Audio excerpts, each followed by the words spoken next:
નિશા, તું તારા કામમાંથી ફ્રી થઈ ગઈ? હા બસ જો હજુ ફ્રી થઈ. આ કેમ તારું મોઢું ઉતરેલું છે? આકાશ, હું તમને એક વાત કરવા માંગુ છું. હા બોલ ને. આ તમે તમારા ફ્રેન્ડને અહીંયા લઈને આવ્યા છો ને, એના લક્ષણો મને કંઈ ઠીક નથી લાગતા. અરે તું આવું કેમ બોલે છે? રવિ તો બિચારો સીધો છોકરો છે, પણ તને એવું કેમ લાગે છે?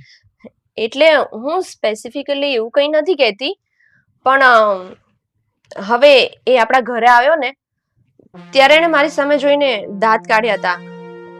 હવે આમ કોઈ અજાણ્યું આપણી સામે આવીને હશે તો થોડુંક અલગ ફીલ થાય ને. ના ના, એવું કશું નથી. એ બિચારો બહુ સારો છે અને તને તો ખબર છે ને, અમે બહુ જૂના મિત્રો છીએ. અને તું જેવું વિચારે છે ને એવું નથી. એને એવું હોય કે આ મારા ભાભી છે એટલે બસ એ હિસાબે થોડું તારી સાથે એને સ્માઈલ કરી હોય.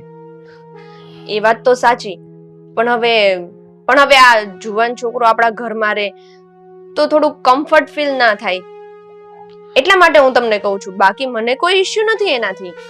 જો નિશા, તું એ બાબતનું ટેન્શન ના લે. અને એ છે ને થોડા દિવસ જ અહીંયા રહેશે, પછી જેવું એમને તબિયતમાં થોડો સુધારો લાગશે ને એટલે હું એમને એમના ઘરે મૂકી આવીશ. એ તો વાંધો નથી કોઈ, પણ મને એવું શું કામ લાગ્યું ખબર છે? કોઈ પણ છોકરી હોય ને એ કોઈ પણ છોકરાની આમ ચાલ જોવે ને ત્યાં એને આઈડિયા આવી જાય કે આ કેવો છે ને કેવો નહીં. એટલા માટે મને થોડું એવું લાગ્યું, એટલે મેં કહું તમને વાત કરું એમ, બાકી કંઈ નહીં. નિશા, એવું કશું જ નથી. હું એમને ઘણા સમયથી ઓળખું છું અને એમને મારે ઘરે લઈ આવવાનો ખાસ કરીને મતલબ તો એવો હતો કે એમના મમ્મી નથી, એમના પપ્પા નથી અને મારા સિવાય આ શહેરમાં એને બીજું ઓળખે છે પણ કોણ, એટલે હું સાથે લઈ આવ્યો છું. અને બસ તને થોડું જોવામાં તારો નજરિયો ચેન્જ હશે, પણ મને એવું નથી લાગતું, એટલે તું ચિંતા નહીં કર. એ થોડા દિવસ જ રહેશે, પછી વહી જશે. એટલે આ વાત કરવાનું એવું કંઈ ખાસ રીઝન નથી, પણ આ તો મને એમ થયું કે મારા મનની વાત હું તમને શેર કરું બસ. ઓકે ઓકે, નો પ્રોબ્લેમ.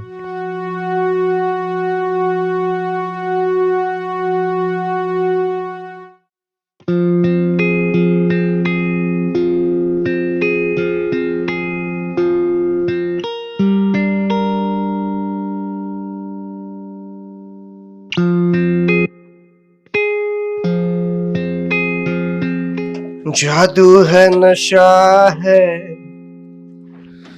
मदहोशिया मैं और तुम हो घर में अकेले. તું અહીંયા શું કરે છે? તારી યારે મસ્તી કરવા આવ્યો છું. મને ખબર જ હતી ઘરમાં કોઈ હશે નહીં ને એટલે તું તારા લખણ ઝડકાવા આવી જ જઈશ. નીકળ અહીંયાથી. રસોડું પૂરું થઈ ગયું. અહીંયા આવતી, અંદર આવતી, થોડી અંદર આવતી રે. આપણે અહીં વાત કરીએ ને, થોડીક અંદર આવતી. ઝટકા નહીં મારવાના, આરામથી વાત કરવાનું. તું જો સાંભળ, શાંતિથી એમનું સ્ટોપ. કઈ નહીં કરવું, કઈ નહીં કરવું. જો હું બોલું ને કરું જ છું, અને મેં કર્યું. મેં તને કીધું તું કે હું તારો સાસરામાં પણ પીછો નહીં છોડું.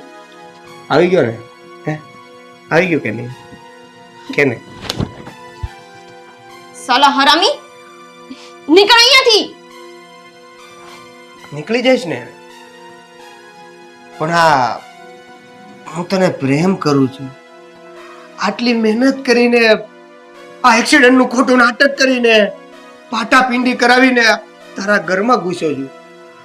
એમ કેમ નીકળી જાવ? થોડીક મહેનત કરી છે તો ફળ લઈને જાવ ને. શું કેવું તારું? ચોપ. હવે છે ને ખાલી વાત સાંભળવાની છે. તું દૂર જઈને વાત કર. કેટલું દૂર? આટલું? હજુ. હવે જો, આટલી બધી મહેનત થઈ ગઈ છે, ભગવાને આપણને મોકો આપ્યો છે, તો બસ એકવાર મારો પ્રેમ સાબિત કરવાનો મોકો આપ ને. આવું બોલતા તને શરમ નથી આવતી? શેની શરમ? પ્રેમ કર્યો છે, ગુનો થોડો કર્યો છે. હે, મર્ડર કરી નાખ્યું તારું મેં? હે, મર્ડર કર્યું? નથી કર્યું ને? નથી કર્યું. નથી કર્યું જો હાજી છો તું નથી કર્યું મર્ડર તો પછી શેની શરમ સાલા નીચ હરામી હું પરણેલી સ્ત્રી છું તને આવી બધી હરકતો કરતા શરમ નથી આવતી અચ્છા તું પરણેલી છો હું કુંવારો છું મને કોઈ પ્રોબ્લેમ નથી I don't mind this I don't mind this અને સાંભળ આ પ્રેમ છે ને ગુજરાતીમાં આંધળો ઇંગ્લિશમાં બ્લાઇન્ડ અને હિન્દીમાં અંધા હોતા હૈ તને જે લેંગ્વેજ આવડતી હોય ને એ સેટ કરી લે એટલે ટૂંકમાં કહેવાનો મતલબ એવો છે કે મોકો મળ્યો છે તો હવે ચાન્સ આપને આ શું ટાઈમ પાસ કરે છે નગરી હે ફટાફટ દૂર જા મારાથી હું હમણાં જ આકાશને ફોન કરું છું હમણાં ઘરે આવશે આકાશ છે ને આમ દૂર છે અને હું નજીક તારે આકાશને કોલ કરવો છે કે ટેક ઓફ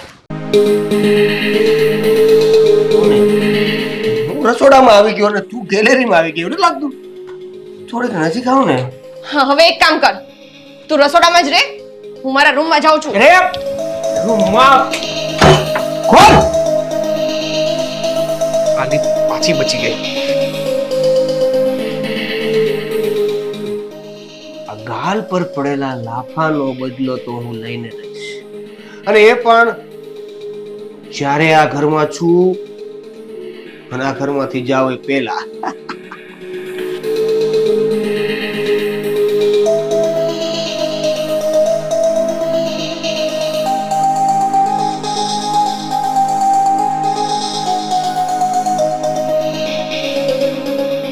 રવિ રવિ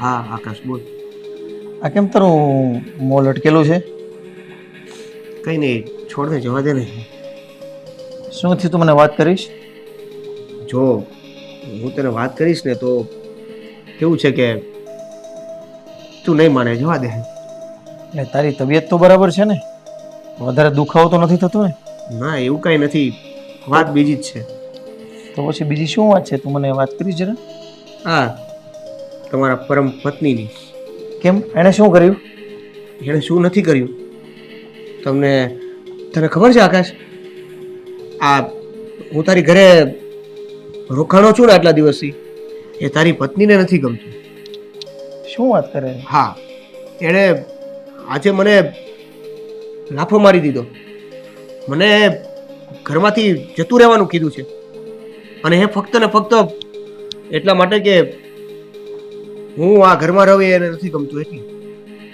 મારી પણ મજબૂરી છે આ એક્સિડન્ટ થયું છે અને સાચો વાળું કોઈ નથી એટલે જ અરે તારી ઘરે રોકાણો છું ને અને મારું આ દુનિયામાં બીજું કોણ છે તારી સિવાય રવિ તું ઉદાસ નહીં થા હું હમણાં જ નિશાની ખબર લઉં છું નહીં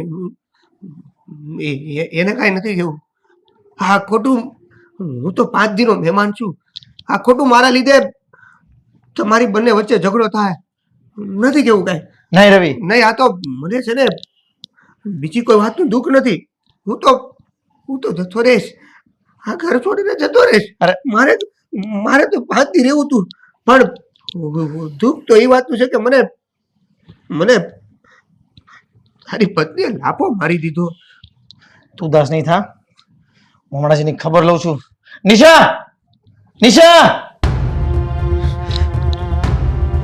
સાંભળે છે કહું છું નિરાતે વાત કરજો મારા લીધે તમે ઝઘડો તું નહીં બોલતો કાંઈ નિશા હું શું સાંભળું છું ત્યાં મારા દોસ્ત રવિ ઉપર હાથ ઉપાડ્યો તે એમને આપણા ઘરેથી જવાનું કહ્યું હું તને પૂછું છું તે એમને આપણા ઘરેથી જવાનું કહ્યું હા કહ્યું અત્યારે ને અત્યારે માફી માંગ એમની હું કહું છું માફી માંગ એમની હું એની માફી નહીં માંગુ નિશા તારે એમની માફી માંગવી જ પડશે અરે રહેવા દો ને આકાશ એવું બધું કરવાની કાંઈ જરૂર નથી હું તો જતો રહીશ ને મારે તો આયા ખાલી 1-2 દિવસ કાઢવાના હતા નિશા માફી માંગ હું માફી નહીં માંગુ નિશા કેવી વાત કરે છે આપણા ઘરે મહેમાન આવ્યા હોય એનો આપણે ખબર અંતર પૂછવાના હોય, એમનો ખ્યાલ રાખવાનો હોય. અને આ તો મારો નાનપણનો મિત્ર છે, આમની ઉપર તે હાથ ઉપાડ્યો. આ રીતના ખબર અંતર રાખવાના એમના, આ રીતના ખ્યાલ રાખવાનો. મેં તો કીધું કે હું જતો રહીશ, તોય વાત માન્યા નહીં. અત્યારે નીકળી જાઓ અને એમ કરીને લાપો મારી દીધો. નિશા, માફી માંગ રવિની. નહીં માંગુ, કહ્યું ને. નિશા, માફી માંગ એમ કહું છું.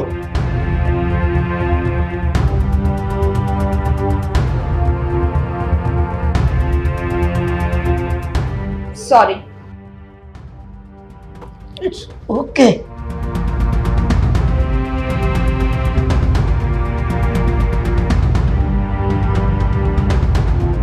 જો રવિ, હું પણ તને સોરી કહું છું.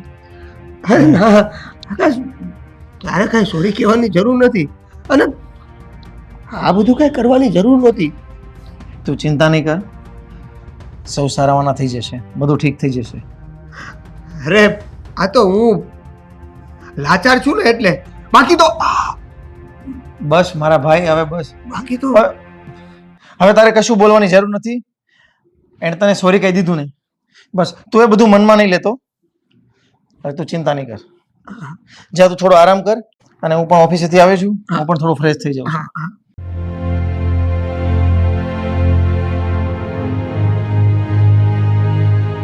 નિશા, ઓ નિશા, હા મમ્મી, આવું છું.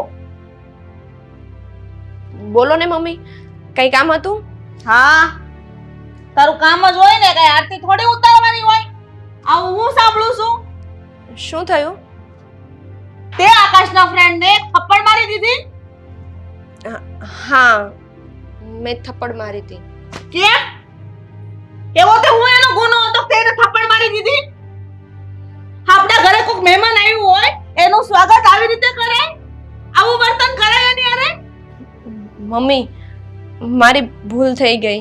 બસ આવી જ રીતના ભૂલ કરી કરીને ભૂલ થઈ ગઈ બસ માફી માંગી લીધી એટલે પૂરી વાત. હવે વખતે હું તને નહીં છોડું. હા, તારી મા બાપે તને આવા સંસ્કાર દીધા છે કે તમારા ઘરમાં મહેમાન આવે ને આવું વર્તન કરવાનું? મમ્મી, મારી ભૂલ છે ને, મમ્મી પપ્પાને શું કામ વચ્ચે લાવો છો? હા, એમાં તો પછી આખું લાગી જાય. મા બાપને તો એક શબ્દય ન કહેવાય, એક વાર નહીં હોવાર કહે. મારા ઘરમાં આવેલા મહેમાનનું અપમાન થશે એટલે હું બધું બોલીશ. સાંભળવાની તેવડ રાખવાની, અને નો સાંભળાય ને તો ઘર મૂકીને ઘરની બહાર જતું રહેવાનું. હવે આમ ડુંગળી જેવા ડોળા કરીને મારી હામું હું જોશો? ઘરના હો કામ બાકી છે, હજી લુગડા ધોવાના બાકી છે, બપોરના 12 વાગી ગયા. આ બધું મારે તને ટાણટાણે કેવું પડે છે? કામ કરવાની ખબર નથી પડતી? જાવ કામ કર. હા મમ્મી. હે મમ્મી,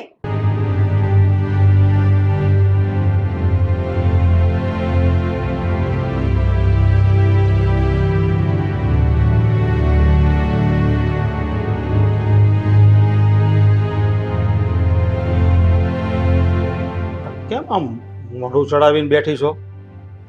ઘરમાં બધું બરાબર તો છે ને? આ નિશા હવે કેવા પરાક્રમ કર્યા છે ની ખબર છે તમને? મને ક્યાંથી ખબર હોય? હું તો સવારનો મંદિરે ગયો તો. આકાશનો દોસ્તાર છે ને રવિ, એની ઉપર નિશા હવે હાથ ઉપાડ્યો, એને થપ્પડ મારી દીધી. બોલો, આવું કરાય નથી? આમ પરપુરુષ ઉપર એનાથી હાથ ઉપાડાય? આપણે ઘરનો મહેમાન કહેવાય, એની હારે આવું વર્તન કરાય? પણ નિશા હવે આ રવિને થપ્પડ મારી શું કામ? કઈ કારણ તો હશે ને? શું કામ થપ્પડ મારી?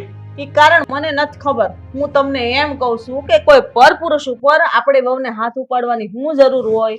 આપણા ઘરના આવા સંસ્કાર છે, હું એના મા બાપે આવા સંસ્કાર આપ્યા છે કે ઘેર આવેલા મહેમાન ઉપર તમારે હાથ ઉપાડવાનો? અરે પણ નિશા હવે રવિ ઉપર હાથ શું કામ ઉપાડ્યો એની તને પૂરી માહિતી નથી, તો પછી આ હું જોઈને ત્યાં ફજેતો કર્યો છે. પેલા પૂરી વાત તો જાણ. આ તમને ફજતો લાગે છે? આવડી મોટી વાત છે તો તમે ફજતો લાગે છે? અરે આકાશ ઘરમાં નથી તો એનાથી ને એના દોસ્તાર ઉપર હાથ કેમ ઉપાડાય? ગમે એવી વાત હોય તો મને કરવી જોવે ને. જો 100 વાતની એક વાત, મારું તો કહેવાનું એટલું જ થાય છે કે કોઈ વ્યક્તિ આવી રીતે કોઈના ઉપર હાથ ન ઉપાડે. એનું કાંઈ ને કાંઈ કારણ હોય, પેલા કારણ જાણવું પડે.